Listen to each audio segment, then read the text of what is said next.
Hey viewers, welcome back to our channel. Today, we're delving into a captivating term that is a fruit.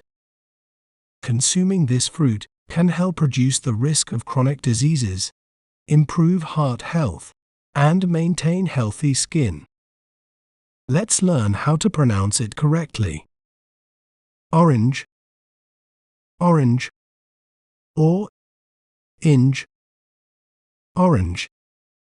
Orange is a Middle English origin word derived from the Old French word orange and ultimately from the Arabic word naranj. So, its correct pronunciation, according to Middle English, is orange.